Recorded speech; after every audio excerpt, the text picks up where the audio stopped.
We are live. All right, welcome everybody. We are live. This is the Wednesday live stream we do every Wednesday with Future Aza, Brian White, with Nick Gibbs of Investing Against the Grain. And today we have a special guest, Xander Sky. We're talking about Tesla stock. It's currently at exactly $200 today. Some people in this panel are going to say that they think stocks are going to go up to $300. What's going to happen to it in the next several months? What's going to happen to the macro? Let's kick it off to you, Nick. You're the one thinking that there might be some changes to the stock as we head towards 1010 and with the macro environment. What's your thinking? Yeah, my short-term thinking is that we're gonna probably run up 220 to 260 going into 1010 would be my guess. And it's a guess. I don't really know. Xander might be able to tell you what the charts are saying, but the reason I think that is because that's what we did last time. And the only reason we sold off was when we found out that A8 was delayed. So, my brain says, well, people got excited back then. They should be even more excited. And I think the other thing too is going into 1010, we will have delivery numbers on October 2nd.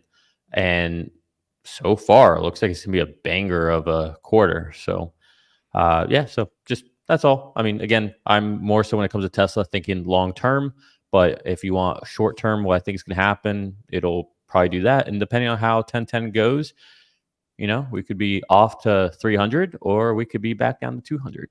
Only time will tell. Yeah, don't you need to have like some shocker, something that the market, the street, investors are not thinking about? And so do you think that the delivery numbers is going to be ahead of expectations? And do you think that 1010 is not already built in? 1010 is definitely not built in because we saw sell off when it got delayed. So that's just very binary from that point of view. I don't think you need a shocker. I guess all right. So when you say shocker, what does that mean, right? That the aperture for what that could mean is different for everybody. I don't think we need any shocking thing we weren't expecting. We don't need a one more thing. All we need to know is what's the business model. Ooh. I see you, Brian. All we need, Herbert's gonna yell at you later. All we need is, in my opinion, to understand when this rollout is going to happen, how he sees it happening, when will it start. Just a little bit more on the business case, and then Wall Street can start modeling it. I mean, I think that's all we need: more concrete details, rather than what he said on the earnings call, which was, to Pierre's question, like, well, it'll just work. I think some meat on the bones, and I think that's all we need. That's it. I'm convinced. Yeah. So I'm going to say that 300 is ambitious, but not impossible. As always, I'm always saying this, you can have hype cycles, you can have doom cycles, but eventually the fundamentals are all that matter. And we're seeing, Sawyer just pointed out, 2 billion in revenue already from the Cybertruck, and we're just getting started. And that's just one line. We're seeing the Megapack in Shanghai, the Megafactory there, is going to begin ramping in a matter of months. That is pure cash. That is just endless money. So even without a hype cycle, we can still see an upside. But if AMD has had some troubles, Intel's had some massive missteps, Nvidia is way down from their all-time highs. What we're seeing is there may be a little bit of hesitation in the AI market, and it's a lot of times these money flows in pools, and if the money flows out of any of those companies, it's got to go somewhere. Not everyone's just going to stockpile cash, and that could lead to a move back into Tesla. And institutional investors are still underrepresented in Tesla. The pensions are underweight. The ETFs are underweight. If any of those start increasing their positions like we thought they would a year ago, we could have a pretty decent run up over a pretty short period of time. That's what I'm seeing. I'd say you're muted, Herbert. So I'll just jump in here real quick. I'd say I would wait for the invites to go out before I pull any triggers. I think that would be a a good sign. And then by that point, we should have more economic data. And I think that right now you're seeing some fear in the market still. So you know, I've built up some cash over the last few days. That's how I'm Yeah. playing it. Isn't the general consensus? So when I interviewed Mark Newton, he's the kind of a technical analyst for FundStrat. He was saying that there's just so many things going on, right? You got the macro that's still happening. There's still, I think I just took a look at the latest information here, and it looks like that they're now reducing it to maybe one rate cut this year. And then you got the election that's coming. So he's saying that the Tesla stock will probably be, kind of volatile, be flat, and then it'll go to all-time highs. All-time highs. This is over $414, he thinks, by the first quarter of next year. And it'll start late after December. So we've got Xander Sky here. Xander is one of the few people that I know that has his fingers on the pulse of what's happening with the stock, particularly Tesla stock. You've been knocking it out of the park. You've been playing options in the last 90 days, and your success rate is unbelievable. Like 9 out of 10 of your calls, 9 out of 10 of your calls are winners. So you seem to kind of understand the ups and downs. Can you tell us why is the stock at $200? Kind of seems to be flat here, and what do you expect to happen in the next month or two? Yeah, I won't. Risky business, you degenerate gambler. That's it. I won't tell a secret. The difference is I'm both buying and selling contracts, it's kind of insane that it's working so well. I've always, thought that 9 out of 10 contracts expire worthless when you're buying. But I've been kind of trading the direction of the market and playing it with a safety net and not being greedy. So, buying January and February contracts when we had that run up to, 180 to 270. I missed a lot of that because I didn't believe it until we actually broke out.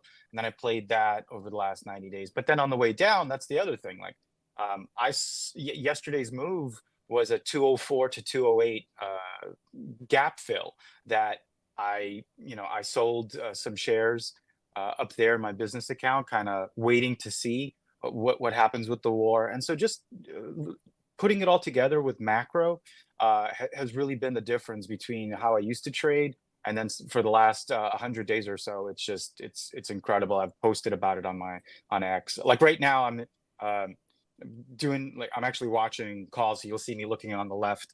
I called it this morning that I bet you, and Nick sees it. He's in my signal group now with options, and just calling for 200. And then I even made a joke how, what would be interesting is if they let it run back up, go over 202.50, which is a strike, and then just rug it. And you're seeing that. Look at the NVIDIA, look at the SPY. It's recovered, but the inverse, whatever the market, whatever everyone thinks is doing, seems to what happens with the options. But this is like we're talking about days. You zoom out and you look at the SPY, the S&P 500. We're good. Look at the daily chart. It's recovered off of the 510. It's back up to 540s, and it looks like it's heading up for back for 560s. But today's looks like an indecision candle, even though we had inline CPI numbers. So, but that's how I've kind of been playing it, both or all of them: buying calls, selling calls, buying puts, selling puts. But underlying, my long-term portfolio remains long. I don't try to time that. It's just it's too gambly. Okay, and why is the stock at 200? And what do you expect to see in the next several months? Next several months, I think like I said. I think once you have this, the invites go out. The market wants to buy Tesla. You could see it with the 200-day moving average. If you look at the move from the 200-day moving average, which was about 203 on August 5th, you had that was that Monday when you had the carry trade, and then the down to 182. Then you had like 5 or 6 days of trading inside that range, and then yesterday we broke out. Now, that is a very, very bullish sign. So if you can get macro support, you will have a pullback. Generally speaking, nothing goes straight up. It'll pull back. The decisions will be made by traders or investors. Whether, if there's bad macro data, you might have that sell-off. We didn't really get that. So today is going to be a testing of the paper hands. Pull back to 195 is kind of where I'm thinking the low would go. If you look at like the 2-hour chart, there's a lot of support there. And then if no wars and that kind of thing, I expect it to recover. But just in case, I've raised some cash and then closed out a bunch of positions in the long side, and just sit tight and wait for the market to tell me which way it's going to go. Instead of trying to predict, I'm trying to react. What are you waiting for? I just told you. I'm waiting for the market to give me a direction. Tell me that we're going to get above the 200-day moving average. The 50-day is sitting at, which is what? It's 203. So, but not just like we closed yesterday above it, but now we're going to pull back. That's very normal, very healthy. What does it do in the next couple of days? I'm glad to miss the beginning, but before I decide to go long, I want the market to pick a direction. Is the risk of recession off the table? It's not, right? There's going to be the Fed meeting with Jackson Hole. What comes out of there is important. Is the September cut going to happen? Those are, is this going to be a rate cut that occurs because of jobs data getting worse, meaning unemployment's going up, or is it going to be a cut that occurs because inflation's coming down? I think those are important things to consider. I would have a question for the three of you, which is, do you think that unlike all of the previous big event days, AI days, autonomy days, battery days, that this will actually move the stock in either direction? Yes. No. Depends what they present. So if you have lots of cars that Wall Street can model, besides just a taxi, an app, a vehicle, if production begins, and there's drone footage and whatever it is, you start seeing mules on the roads. So I think it can. It's just a question of, can the Wall Street type model it into their spreadsheets? And then if that's the case and earnings start going up, yeah, it can all compound to tailwinds with the Fed. No, it's a high bar, lower. right? It's a very, very high bar for a presentation, for a 10-10 presentation to move the needle. Most investors want to see actual earnings. They want to see actual revenue. They want to say, this is the date that I'm going to sell this car. And it's like a month from now. This is the date that we're going to launch Robotaxi. And you won't see the stock pump until the date that they actually launch it. That's what most investors I've been talking to say. Don't that's agree. The case.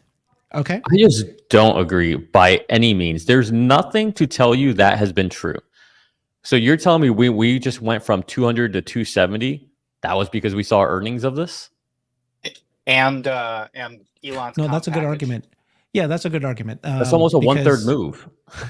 Yeah. We were at 414 when the margins weren't, the expectation margin was 50%, but we certainly did not have the revenue and the sales and all that at that point. It's all about what you're expecting at this point, where you're at today. So, yeah, I mean, the only company that's actually showing revenue on the bottom line is NVIDIA.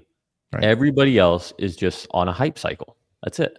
So the question is, who's going to be the company to actually do something meaningful with AI? And again, I think it's pretty obvious it's only Tesla. No one else is even near there. So I don't think the bar is that high. Like, all they have to do is give a pretty good timeline, lay out what the model is. And ideally, to Xander's point, now that we're getting close to the end of the year, well, let's get some orders in for these new vehicles. Like, I think that's all you need. Like, I really don't think the bar is that high. So you think on 1010 they're going to say we've got the new vehicles that's to be launched. You can put in your reservation today. I hope so. Why not? I don't think so. My first answer to why not would be because that's premature and a terrible idea. But when has that ever stopped us before? Wait, why is that a bad idea? If we're going to start manufacturing in the first quarter of 2025, why is it a bad idea? Someone who's going to buy a $25,000 vehicle, 26,000, throw on the credits on there, like they're a little different than someone's going to buy Model Y, Model 3. I don't think we're going to see production start in Q1. I'm deeply skeptical of that for the dedicated robotaxi. No, I'm not talking about that. I'm talking about the next gen vehicles. Oh, which do you mean the intermediate compact based on 3 and Y? Correct. Okay. Less crazy. If that's what's coming, then I could see reservations for that. But No, something I've steering wheelless, I don't know. I've been consistent with this. I think that the robo-taxi will start to get sold and be in production at the end of 2025. Leading up to that, we'll get unsupervised FSD, and then at some point next year, before robo-taxi without steering wheel comes out, we'll have our cars in the Airbnb model in the network, and there might be like another safety layer in between that where the driver still has to be there, for X amount of time. But I think we're headed there. I think we will have robo taxis out there before the dedicated robo taxi is out in production. I hope. Yeah. Can we just loop back real quick so I don't normally like to talk about this, but Xander's on and he is making me itch. I just want to agree with him. So I'll tell you right now, if you looked at my short-term portfolio, everything I have right now is essentially all sold puts. And that may sound directional, but it's actually not. The only things I have sold puts on right now are in Tesla and Nvidia, because those are two that I feel confident have upside bias. Nvidia because they have earnings coming up, so I'll be out of those before earnings, and Tesla because I do think we're going to start to run up going into 1010. I'll be out of those before 1010. Everything else I have are delta neutral. If that's too technical for you, don't worry about it. The two people who know what I'm talking about will enjoy this. But I'm delta neutral on Meta, and I'm delta neutral on Apple right now. So to Sanders' point, I'm also kind of just waiting for the market to pick a direction. And so there's no compelling event come out with Meta or Apple. So that's why I'm delta neutral on those. Doesn't Apple have phones or something coming out in the 16? Yeah, okay. No, But Apple's yes. big news. Apple's big news is that they're going to be taking 30% of every transaction that goes through their platform, including for things like Patreon. So all the work that creators are doing to foster their communities is now 30% Apple's money. So that's crazy talk. I get it when it comes to the App Store because there's discoverability, there's promotion, and there's all these safeguards. But for Patreon, for subscription type things, all it is a payment processor, and they're taking 30%, which is brutal. You mean you don't like the business partner that you have that you didn't know you have? That I did not know I had. I was not aware that we were buddies. Look, when you like, YouTube takes 45% of your ad revenue, but they do that because they're the ones finding the advertisers, courting them, placing they're doing all that work. But for the Patreon, oh my gosh, you've got to be kidding me. Sounds steep. Herbert, where are you at with Tesla and the event? You've asked us these questions. What's your finger in the wind saying? I do think that I agree with Mark Newton. I just interviewed him, and he's saying that it's going to be flat and bouncing around where we're at right now, and nothing's going to happen until the new year. Basically, Wait. You think we're going to be at 200 all the way up until New Year? I'm not sure. I'm not saying that. I have no idea, right? I have zero idea. I'm just saying that the actual appetite for people to start investing in a growth company, a high beta company like Tesla, it's not going to happen until you've got kind of interest rates have been taken care of. You've got the election done. Then you've got Tesla a lot more clear about what their path is moving forward, which a lot of things are coming forward in the new year. I just don't think that 1010 which is an event situation, it's going to make the stock pop. And if it does, yeah, maybe 5-10%, but it's not like the big mover yet, right? I do think that as by 2025, you'll start seeing people realize what business Tesla's in at this point. And so I'm not expecting it to jump this year for a variety of reasons. All right. Herbert the Bear. I'm not a bear. Interesting. So I'm not a bear. if Q3 and Q4 earnings start going up, right? and EPS starts going up, the market will, maybe the first quarter they won't quite trust it, but the second quarter, if there's a path that can be, shown that interest rates are dropping, demand is going up on the car business. Before we talk about energy or next gen vehicle, the market, like, look through the worst of times. What is the multiple being put on their earnings? It's all about earnings, right? Wall Street doesn't care about our enthusiasm for robo taxis. They want to see that on the bottom line, right? Our buddy Christian used to always talk about it. It's got to be an earnings machine, right? Why does Nvidia get the credit that it gets? But the car market right now is under pressure. Look at what Jeff says about inventory, and I'm sure you guys do as well. But once that eases up and the economy starts humming in that department and inventories start going down, look at how it's sustained. It's sitting at 200. This is a nice middle point. So can it go up to 300? As Brian said, it's possible before the end of the year. Is it possible it goes down to 150? Yeah, if the economy gets under pressure right now and there's war, that's what I'm saying. I'm just sitting here waiting for a direction to be picked. I don't get excited about 205. I don't get sad about 195. All of this is just in line. I'm okay with it. But yeah, I would just focus on the numbers and wait for the market to tell us which direction that's going. Okay, well, barring any additional war or massive impact, things are looking good, right? It looked like that inflation, just the numbers came out, right, today, that the PPI is pretty decent. And so now it's looking like that inflation is being put down.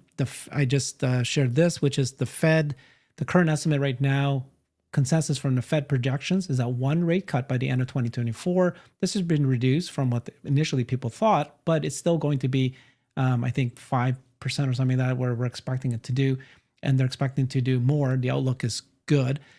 So currently things are looking like it's going to be straight, correct? So what needs to now happen for Tesla, right, is they have improving margins, recovering margins. They have, new sales that are coming out. They need to show the two more affordable vehicles.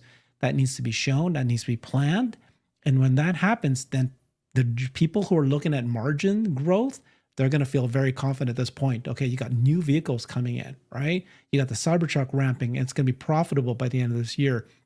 Then when that is settled, that's when people who are into growth companies, if your base business is now finally recovering from this situation that happened last year or two where the margins crashed, when that gets stabilized, then that's when people can get excited about new things like robotaxi and the bot. I'm already excited about it. I know that robotaxi is coming. I know that that's going to make the stock jump. But again, you need to see, I think I think we all agree here, right? Who moves the stock? It's not retail. It's institutionals. And they play with it. I'm going to show you a clip from Jim Cramer telling you how institutional plays with the stock, and we get caught in it. So what's your thoughts about that, right? It's institutional, so you have to think like they do, not like retail. I don't know if I necessarily agree with that.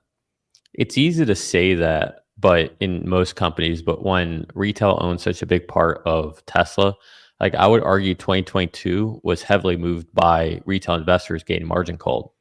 Like that's moving the stock.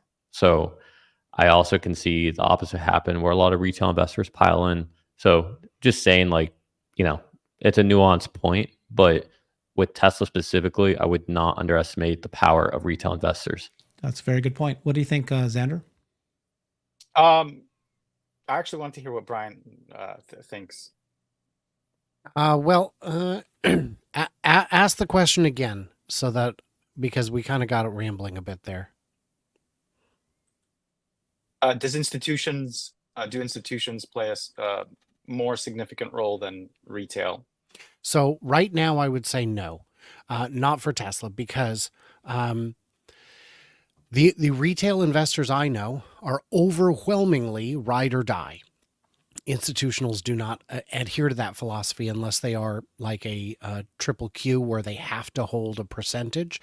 And even then, if the value goes up or down too much, maybe they need to rebalance. I know a lot of people with 5 shares and 5,000 shares who will not sell, not at any price. These discussions came up during the run up in 2020 when we saw when we 5x'd, 10x'd, 20x'd, and people were saying, "Nope, I'm holding. I'm just going to hold." Institutionals can play a bigger role, but they have to get in first, and that's what we're still waiting to see. Yeah, I tend to think that having such a large retail presence kind of sets the floor, especially those that have been burned with margin calls and leaps. It went to 400, it went down to 100, and they did nothing. Those long-term diehards, you know, do they have new cash and are they deploying? Are they buying the dip and dollar cost averaging? Probably. So I think it's more of a floor. But now, now I think it's this transitional period where you're going to have new retail shareholders fall in love with the story, and the story has to come, maybe 10-10. Maybe they move it to 12-12. I don't know. We'll find out, right? So as soon as that invitation goes out, that's when it's storytelling time. And if the story told is, look at the future we're building, it's like nothing you've ever seen, then then you can start believing, then you can start seeing that, oh, you know what, this company is changing the world. It is this iPhone moment, or in this case, this NVIDIA moment, where like earnings are going to be a runaway, and it's just going to come down to that. Is like, do you believe in FSD? Do you believe in robots coming to your home?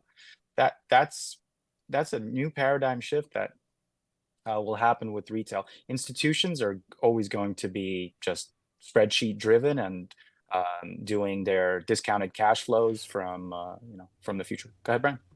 I was going to say that on these past days, some of them have been very easy to understand. We're going to do stationary storage. Look, it's outside running this building right now. Nothing, no reaction. So even on things that are very easy to understand, they just don't seem to have an impact. And when it comes to something as big as robotaxi, I think people will say, wow, that's really awesome. I'm going to hold off. So I'm just desperately concerned that just like all the other big days, they're not going to get it. And we have seen some days that turned out to be that didn't live up to the hype. Solar Roof comes to mind. But this to me is plain as day. This is coming. It's unavoidable. But I just don't think that the market is going to get it. And when it comes to people like you and I, a lot of people viewing this are already sufficiently close to all in that it's not like we have much in terms of dry powder to deploy. It's not like I can, I've got, my whole, I've got $80,000 in whatever I can sell and move it to Tesla. I just don't see a lot of the retail having that kind of flexibility. That's why I still have the day job. Here's a prediction. Just throwing this out there for fun, okay? So people can roast me later. I don't care. 300 by October 31st. That's what I was going to ask you guys. 300 by October Wow. 31st. You want me to explain Now- my logic? Yeah, Which yeah, year? exactly. This year, it's Oh, 2024. okay. Oh, okay.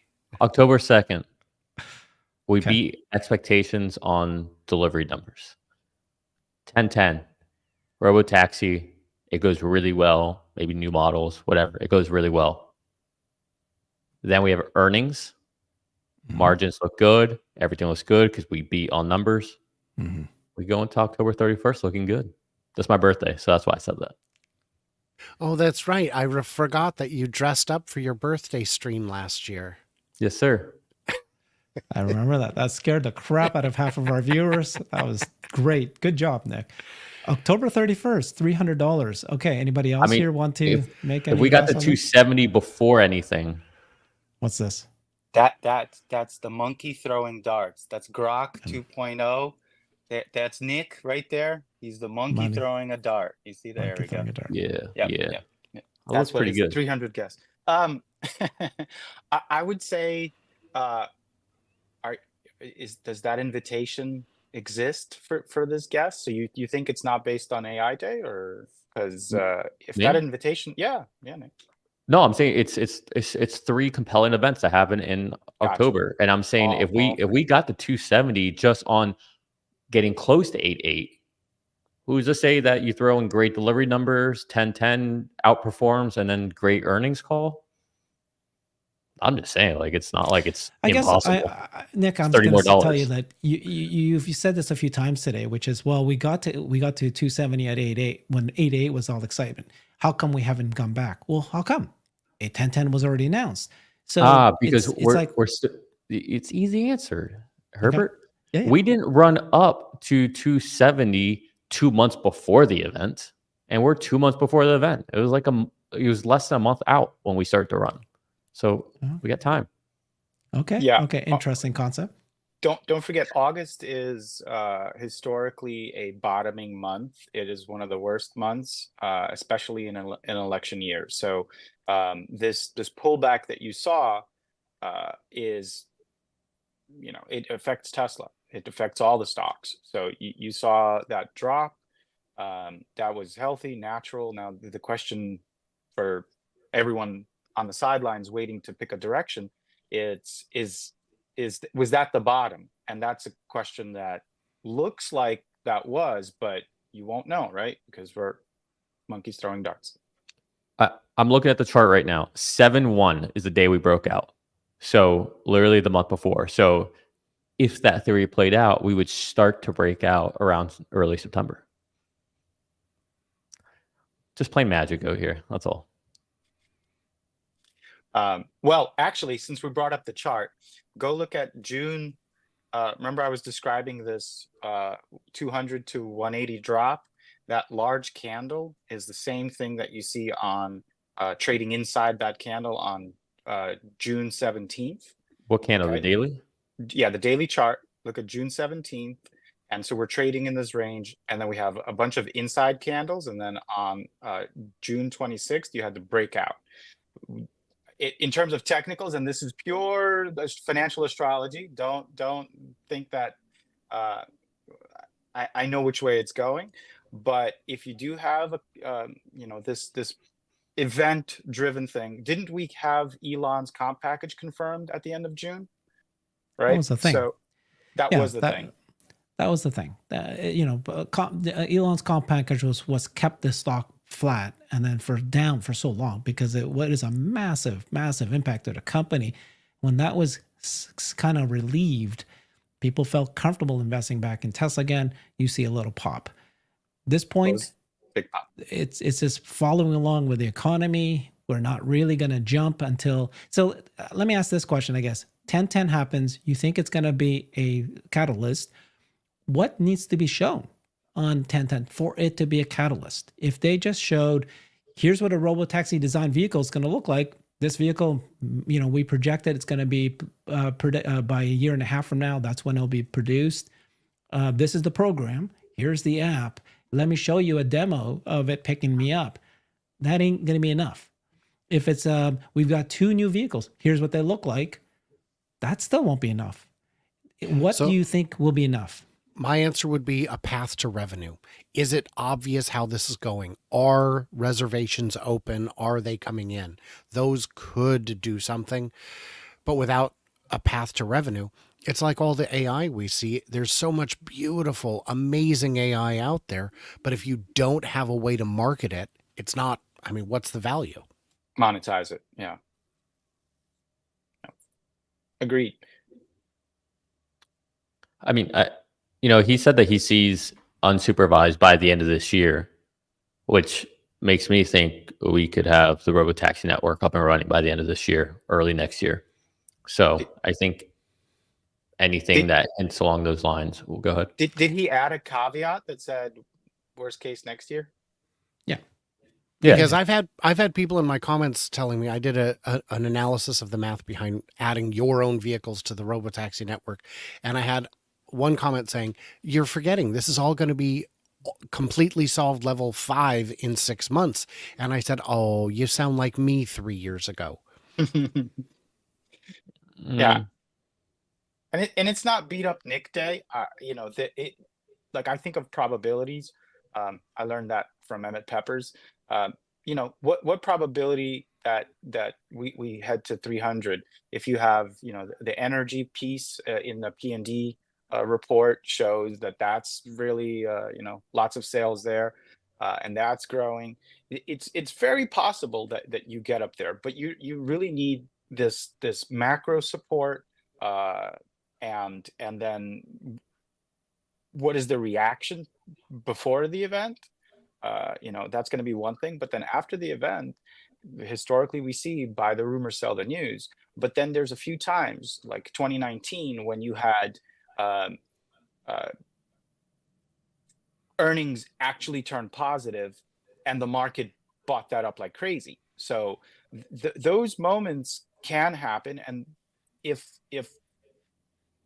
the excitement is there, right, the story is bought on what's painted on that day, it can move the market. There is a probability there that says that you will not sell off and we're off to the races, and we run straight to 400. It's possible, right? So I like to look at the options market and look at these contracts and look at the fluctuating prices, because there's a if there's a bias where puts cost more than calls for the same move away from the current price, then that shows you that there's a bias there. I learned that from Yashu. Shout out to Yashu.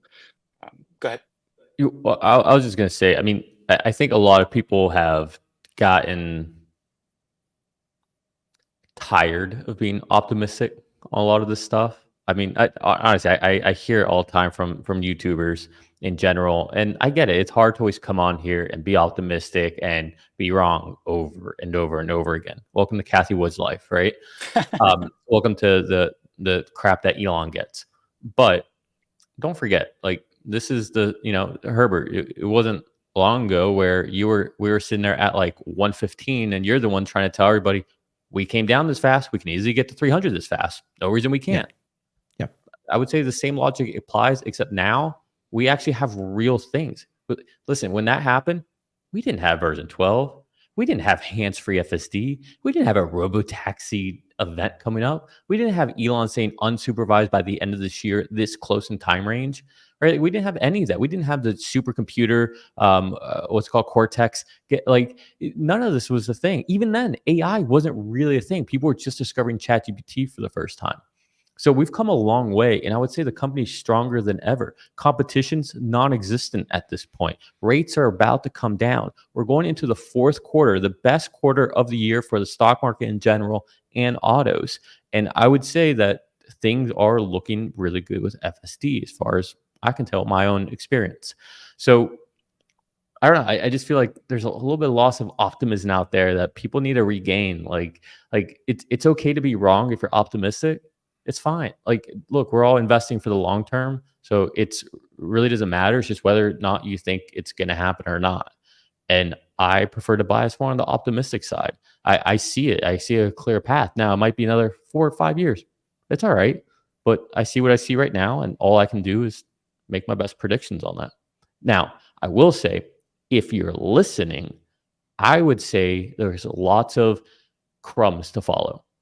For example, not this past earnings before the earnings before that, we had our mega stream. And out of everybody, I was the only one that said that I think the That's stock's right. going to be up after. And I You said, did. because I Yeah. think all their questions are going to be around AI and FSD. Yeah. Sure enough, that was the first conference call where the analysts didn't ask about margins. They didn't ask about delivery numbers. They only cared about AI, FSD, robotaxi, things like that. And you saw that again on this last earnings call, that was really the focus of what they were asking. That to me says the paradigm has shifted. We are in a different place now. This means institutional investors are looking at this company differently. Now, when does this happen? When does it start materialize? I don't know. But what I do know is the questions they're asking, the way they're looking at the company is substantially different than what it was this time last year. Okay, that is absolutely true, Nick. I was in that mega stream with you. There was at least 7 or 8 people. I asked the question, who here thinks what's going to happen at the end of this earnings call? You were the only one that said the stock was going to go up. Everybody said it was going to fall. You were correct there. And you're absolutely correct as well that, that if stock can fall, if there's nothing that caused it to fall, like no fundamental, structural issue, then it can rise just as fast. That I get, that is a good reminder for me, because that was my philosophy, and you're correct. And then I have been following the questions that analysts have been asking at every single one of Tesla's earnings call. And you were right. January of last year, 3 people started talking about energy. The following earnings, 3 analysts started talking about, FSD or robotaxi. And then, they are following along to the narrative that we retail investors are ahead of them. But it's not like they're still stuck that they were a year ago on just auto. In fact, was it Morgan Stanley? Adam Jonas has a lunch with a bunch of institutional analysts, and he was struck that after an hour and a half lunch, not a single one of them talked about auto. And he said that's the first time that has ever happened. So you're correct. Institutional analysts are absolutely changing their mind.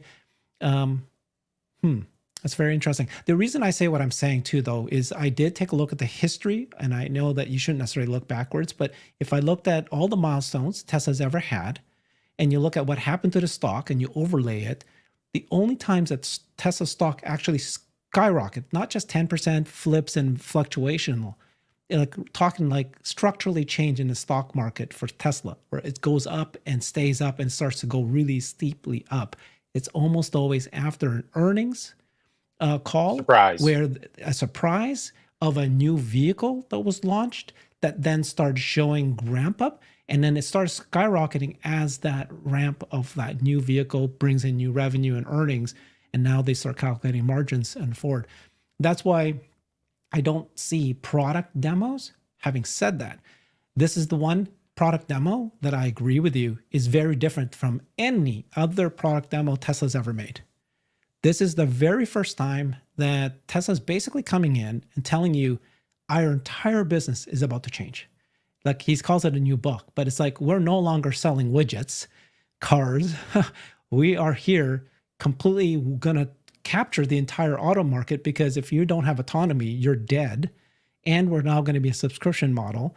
And this is how this program works. Like it's a complete leap. Like we are now an AI company. We're a robot AI company. We're no longer a car manufacturer. If they pull this off and they show a fantastic presentation that is not only, that's why it can't just be a presentation though. Like you can't just like, let me show you the app and let me show. It's got to be like you said, where we are launching this. I don't know what the number I put in, within 6 months. If it's like a year or longer, people go, yeah, okay, cool, future. But if it's like within 6 months, maybe they'll go, oh my God, this is real. Maybe. Can I just clarify? I don't think it needs to be, it launches in 6 months.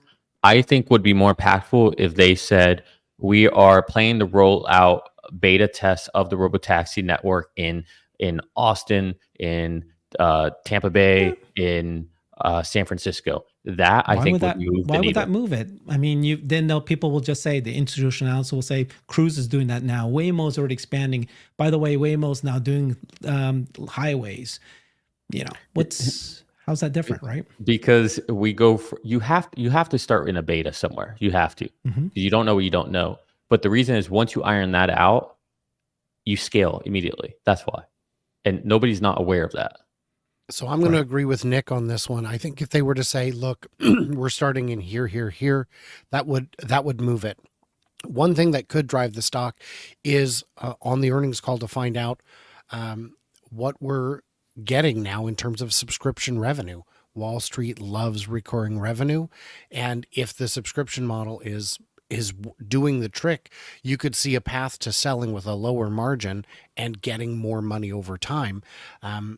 I haven't seen that yet. I think it's likely to come, and anything in terms of that, I think could move it.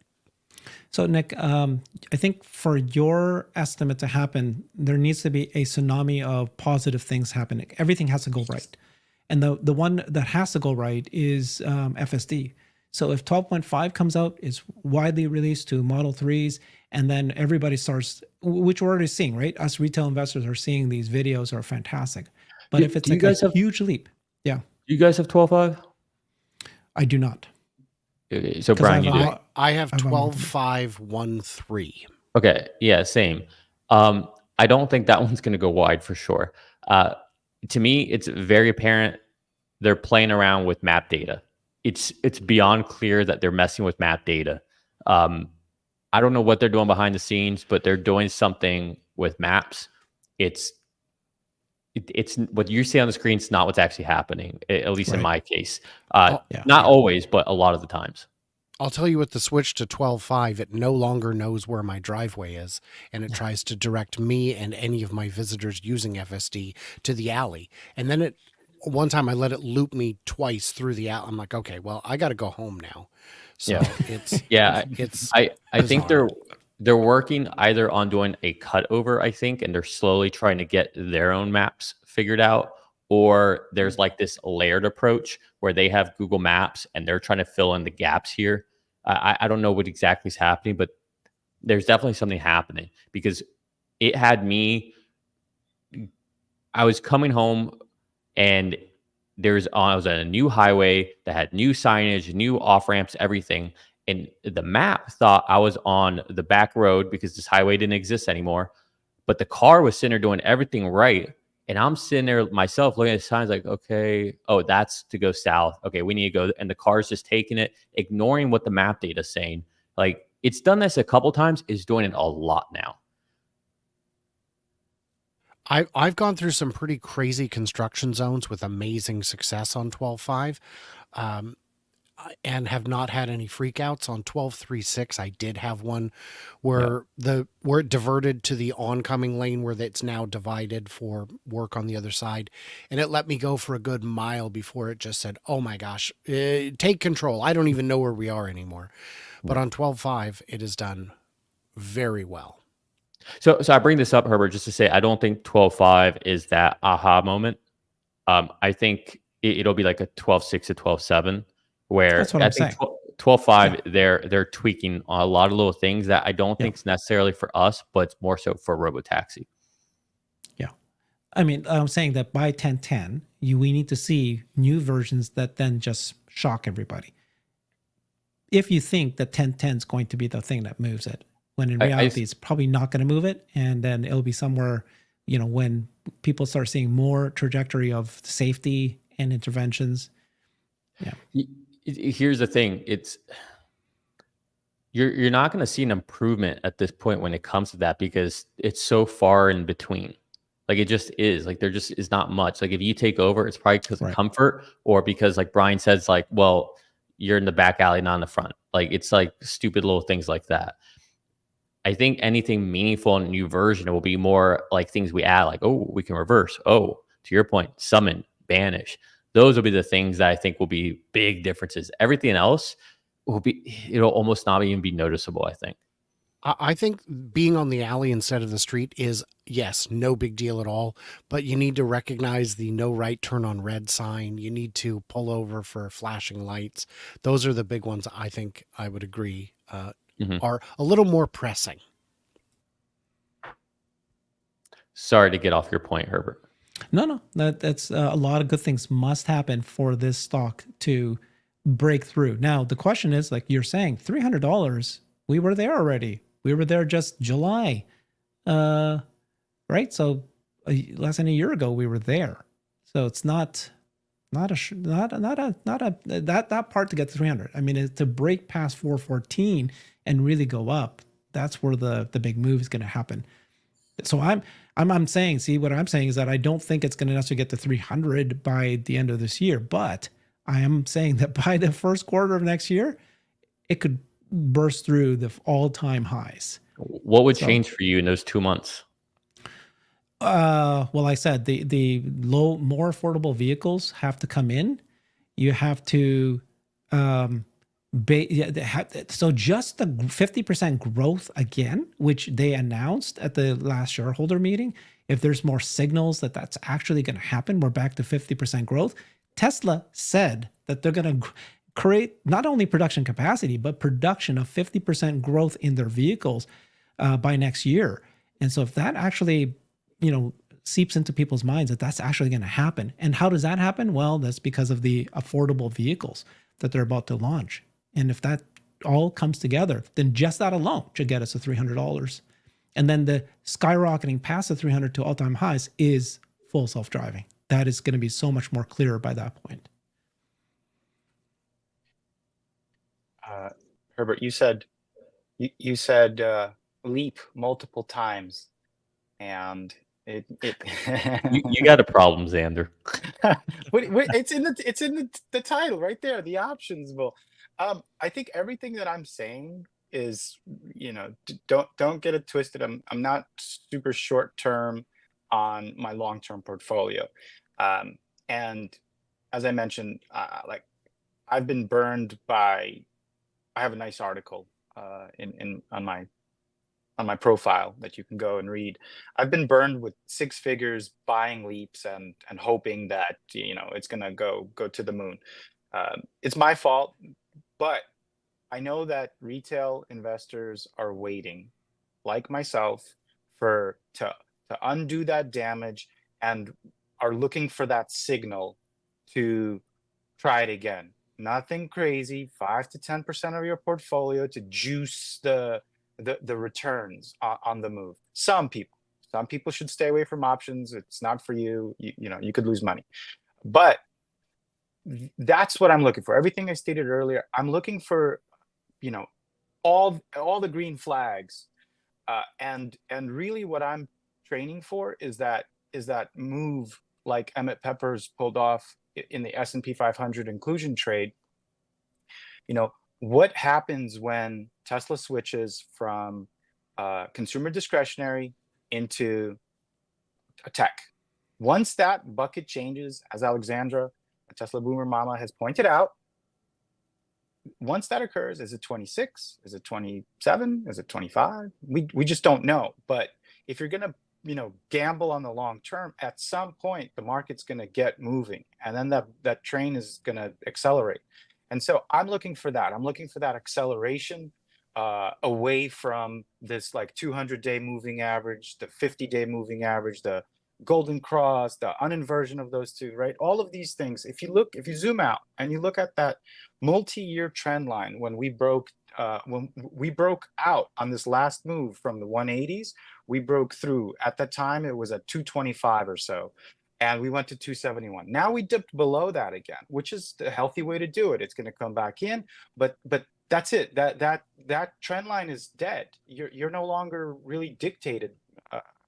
The stock price movement, if you're going to look at the technicals, isn't going to look at that anymore. It's going to look at, all right, zoom in, and what does that look like? So a nice pullback into the 180s, 190s is very, very healthy. It makes sense. It's a opportunity for investors to recontemplate, was that move to 270 justified? What caused that, right? We can speculate. Nobody knows why we're selling off. And so once for me, once we start re-breaking out these 225s, these 230s, go to 250, what does it look like? Is there a long period of time where you have the sideways movement? Because again, zoom out, look at the weekly chart. And what does that look like? We're like trading in a giant band. Look at a monthly chart. Zoom out.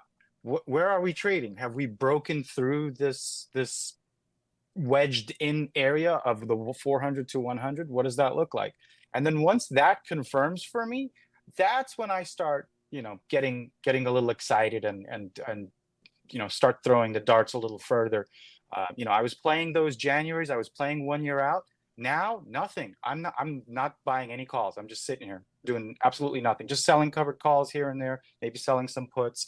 But really, really, let the price action and let that dictate. Don't predict, but react. That's been the success story for me for options trading. But also, as Nick stated, zoom out and look at what's coming. And if you believe Elon and you believe that we're writing a brand new book here, it looks beautiful. It looks like I want to read that book. So I'm positioning myself for that up move, raising cash, and then if we have a down move, that's when I'll deploy. I personally, I'd love a pullback down to 180 right now. Again, that would be, I wouldn't spend all of it, but a good 25, 50% of the cash I just raised would get deployed, and then just dollar cost average as usual. But not financial advice. I'm a monkey throwing darts. Remember that. I would just add, I also think you got to keep in mind, it's been 2 years of a really bad economy, rates going up and everything. We are just now about to start unwinding that. It's just about to start. So it's been we will have good times again. We will have a true bull market again. It's bound to happen. When, I don't know, but it will eventually happen. And sometimes the fun days, the fun times are so much easier to live in, and they just go by so fast. But the tough years, the tough months, the tough quarters, those are the ones that, man, they test you and they grind on you and they make you question.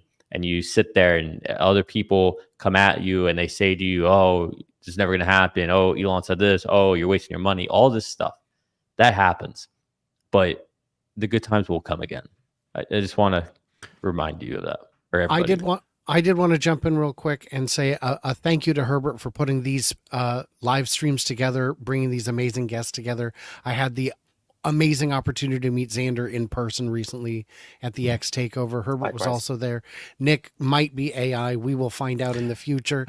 But and guys, if you enjoy these, hit the likes, the thumbs up, so that others will find it. YouTube and X appreciate those likes and shares and all that to actually get the word out. And yeah, this is fun. Thanks, I enjoy Brian. doing this every Wednesday at 11 a.m. Pacific. Okay, well, I'm going to just add one more thing. Nick, I can see that 1010 could be a jump for the stock, and what you have laid out could happen. But my caveat is that on 1010, maybe they need to show a partnership. If they said that this large OEM is going to commit to making over 1 million cars, that's going to be robotaxi licensing Tesla's FSD and it's going to be part of the robotaxi network. That's enough, I believe, because it's a confirmation from another third party that Tesla's plan is going to be real. They're putting their bucks in it too. And then once you hear one, there'll be multiple that's going to be lined up. We're off to the races even before an actual pilot is launched with real dollars being spent on a transaction fee. That I was asking earlier, what needs to happen on 1010 for this to shock? That could be one example. If they were just revealing products and they were just revealing programs, maybe not enough. It's got to be something like that. Maybe Warren Buffett comes out on stage and says he's going to take a big stake. You never know. Anything can happen. Excitement is sure to follow. I need to hang with you on TED, dude. Omaha is famous for their steaks, that's for sure. Okay. Well, that was fun. Thank you guys both. And Xander, thank you for joining us. Folks, if you haven't known about Xander Sky, he's the options bull. He's been knocking out of the park. I'm not somebody who, really follows technical strategies very often, but Xander seems to have figured out something. He's been calling it correctly. Again, monkeys throwing darts. We're not saying that he somehow has solved the universe, but He seems to be somebody I trust. I should be trusting in terms of, just a little bit more, right? Yeah, I take everything. Fundamentals is my primary thing. We're all long term here, including Xander. He's a very long term investor, but he plays with a small bit of his portfolio. So follow him on X at RSXAlex. Thanks, everybody. See you Thanks, next guys. week. That was fun. Cheers.